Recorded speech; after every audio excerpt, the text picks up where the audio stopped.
বঙ্গোপসাগরে সৃষ্টি হওয়া ঘূর্ণিঝড় রিমাল প্রবল ঘূর্ণিঝড়ে রূপ নিয়েছে। এটি বাংলাদেশের উপকূলের দিকে ধেয়ে আসছে।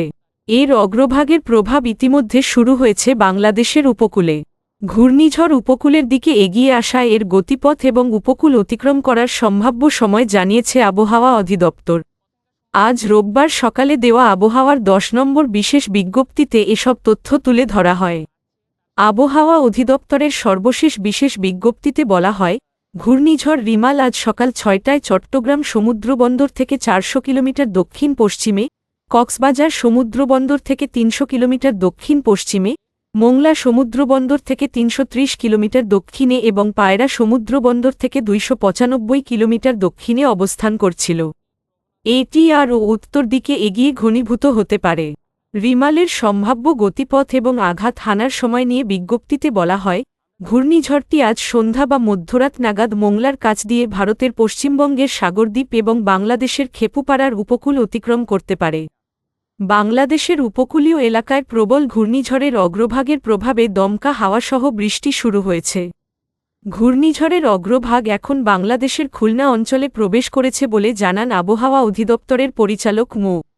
উমর ফারুক। তিনি আজ প্রাইম ভিশন 24কে বলেন, ইতিমধ্যে রিমালের অগ্রভাগের প্রভাব পড়তে শুরু করেছে। ঘূর্ণিঝড় রিমালের উপকূল অতিক্রম করার সুনির্দিষ্ট সময়ের বিষয়ে জানতে চাইলে উমর ফারুক আজ সকাল 9:45টার দিকে প্রথম আলোকে বলেন, এটা এই মুহূর্তে বলা সম্ভব নয়। এর গতি কখনো বাড়ছে কখনো কমছে, তাই ঠিক কোন সময়ে এটি উপকূল অতিক্রম করবে তা বলা যাচ্ছে না। তবে সন্ধ্যা থেকে মধ্যরাতের মধ্যেই এটি উপকূল অতিক্রম করবে।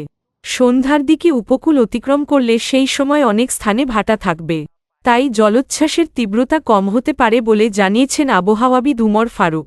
তবে বেশি রাতের দিকে ঘূর্ণিঝড় উপকূল অতিক্রম করলে জলোচ্ছ্বাস বড় আকারে হতে পারে। তিনি জানান, খুলনার পশুর নদে আজ রাতে জোয়ারের সময় রাত 9:45। আজ সকালেই ঘূর্ণিঝড়ের কারণে পায়রা ও মোংলা সমুদ্রবন্দরে 10 নম্বর মহাবিপদ সংকেত দেখাতে বলেছে আবহাওয়া অধিদপ্তর।